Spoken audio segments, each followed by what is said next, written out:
Wawancara ini adalah untuk mendapatkan wacana tentang praktik pengambilan keputusan yang selama ini dijalankan, terutama untuk kasus-kasus yang dimana nilai-nilai kebajikan saling bersinggungan, atau untuk kasus-kasus dilema etika yang sama-sama benar.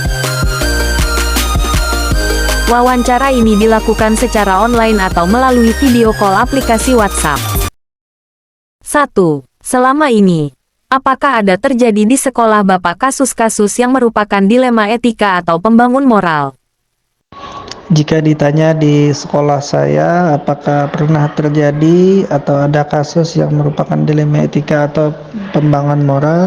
Ya tentunya dalam sekolah itu akan selalu ada yang namanya kebijakan-kebijakan yang nantinya akan menimbulkan dilema etika atau pembangunan moral, entah itu permasalahan antara siswa atau permasalahan antar guru.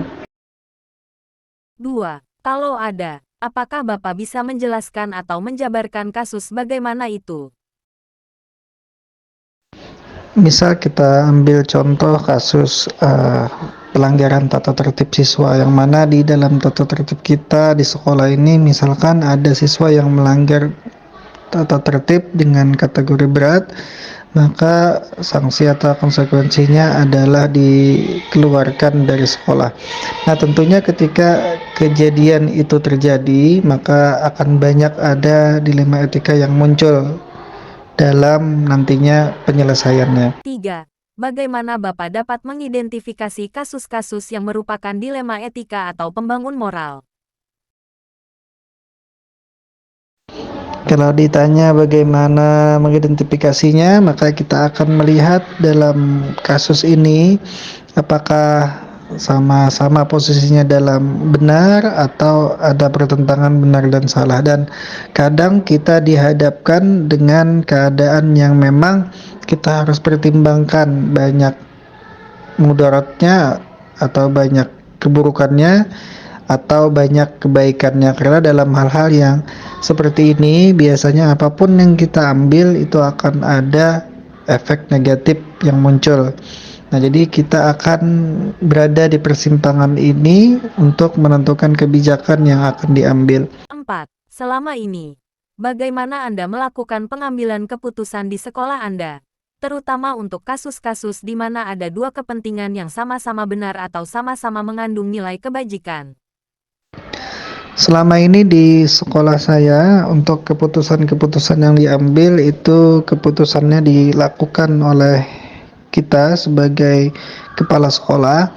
Namun dalam hal penentuan keputusan tersebut terkait misalkan tadi ada terdapat siswa yang melanggar peraturan berat yang mana di dalam tata tertib kita itu harus dikeluarkan, maka sebelum membuat keputusan itu kita akan menganalisis dulu, memanggil para pihak yang terkait, misalkan para wali kelas, para bimbingan konseling yang ada di sekolah, dan juga misalkan wakil kepala sekolah bagian kesiswaan, yang mana ini akan menjadi bahan untuk dasar kita mengambil kebijakan tersebut. 5. Langkah-langkah atau prosedur seperti apa yang biasa Anda lakukan selama ini?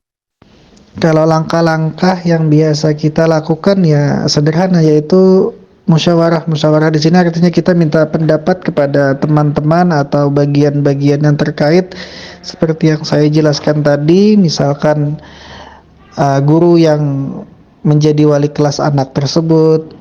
Setelah itu juga bagian kesiswaan, dan juga kita hadirkan guru bimbingan konseling, yang mana di sana kita akan melihat pandangan-pandangan mereka terkait bagaimana nantinya keputusan yang akan kita buat. Dan biasanya keputusan yang kami ambil atau yang kami buat itu berdasarkan suara terbanyak dari teman-teman atau kawan-kawan yang kita kumpulkan tadi. Jadi suara mayoritas itu biasanya akan menentukan arah kebijakan kemana keputusan yang akan kita ambil. Misalkan dalam kasus tadi siswa yang melanggar tata tertib berat tadi, apakah memang dikeluarkan atau memang ada hal-hal yang bisa kita beri peluang atau beri kesempatan lagi untuk bisa memperbaiki ke depannya. 6. Hal-hal apa saja yang selama ini Anda menganggap efektif dalam pengambilan keputusan pada kasus-kasus dilema etika?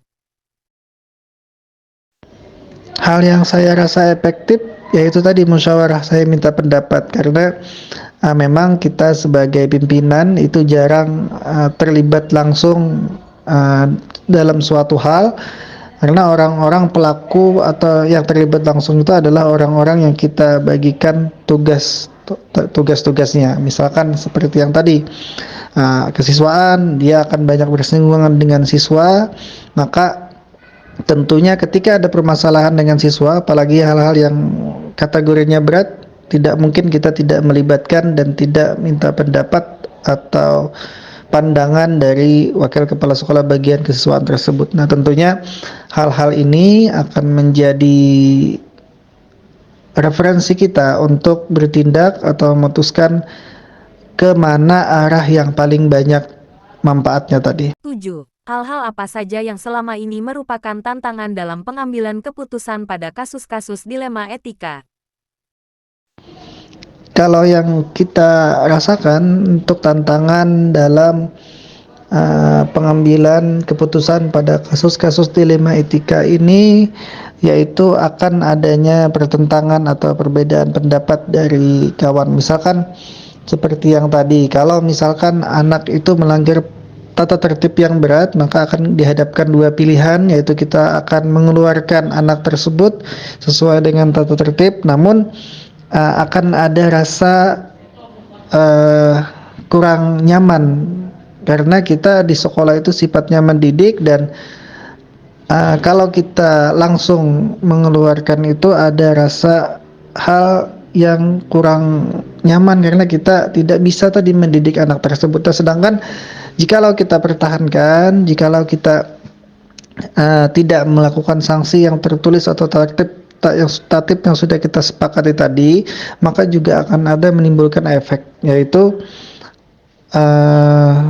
kita para penegak kedisiplinan ini akan ada mungkin paradigma bahwa penegak kedisiplinan ini tidak disiplin atau tidak berani atau tidak konsisten dengan keputusan-keputusan. Nah, sedangkan dalam dunia pendidikan kita akan selalu diarahkan untuk memberi pembelajaran untuk anak-anak itu ke depannya menjadi lebih baik lagi. Jadi itu sebuah pertentangan yang mungkin terjadi ketika ada permasalahan yang ada pada kasus-kasus dilema etika itu. 8. Apakah Bapak memiliki sebuah tata kala atau jadwal tertentu dalam sebuah penyelesaian masalah etika? Apakah Anda langsung menyelesaikannya di tempat? Atau memiliki sebuah jadwal untuk menyelesaikannya? Bentuk atau prosedur seperti apa yang Anda jalankan? Kalau ditanya apakah ada jadwal tertentu, ya selama ini sih tidak ada.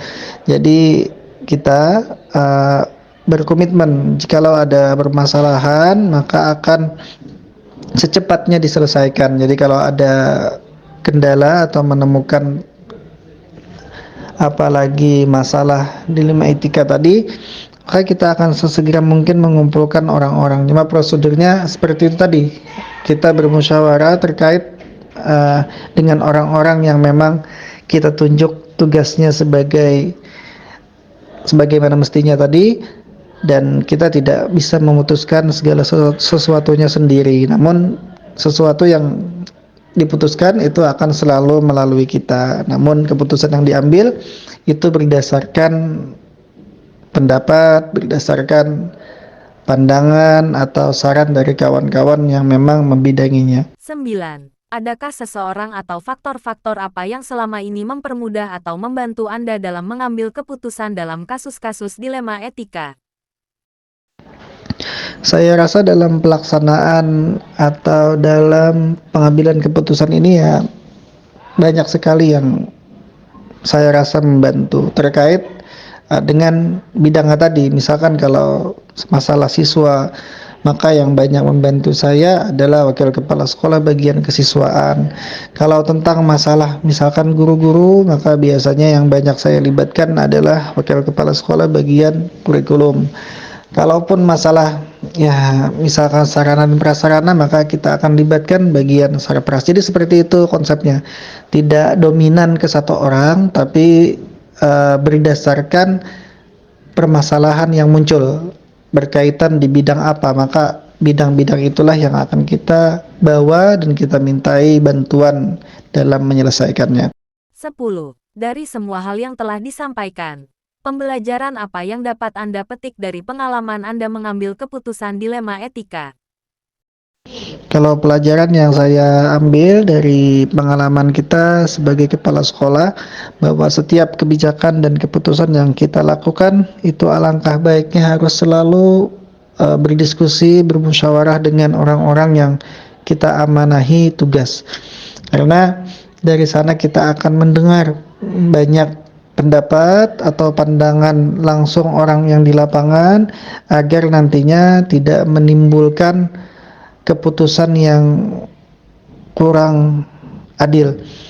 Jadi adil di sini ya artinya lebih banyak dirasa manfaatnya dibanding lebih banyak mudaratnya. Kalau yang benar-benar adil sih tidak mungkin, karena yang dipertentangkan adalah benar dengan benar. Nah, jadi seperti itu. Jadi untuk pengalaman yaitu banyak komunikasi, banyak minta pendapat dan banyak mendengarkan saran atau pendapat dari orang-orang yang kita amanahi tugas tersebut. Mungkin seperti itu. Dalam wawancara ini, kita telah menjelajahi berbagai aspek yang terkait dengan kasus pelanggaran berat yang dihadapi. Dari pembahasan tentang nilai-nilai yang bertentangan hingga pengujian benar atau salah, kami berusaha untuk mendapatkan pemahaman yang lebih mendalam tentang kompleksitas dilema etika yang dihadapi oleh para pemimpin. Semoga pembahasan ini memberikan wawasan yang berharga dan membantu dalam mengambil keputusan yang bijaksana dan bertanggung jawab dalam situasi serupa di masa depan. Kasus pelanggaran berat yang dihadapi oleh anak menimbulkan dilema etika yang kompleks bagi Pak Arif yang bertanggung jawab. Dalam menganalisis kasus ini, kita akan mempertimbangkan berbagai aspek yang terlibat, mulai dari nilai-nilai yang saling bertentangan hingga konsekuensi dari tindakan yang diambil.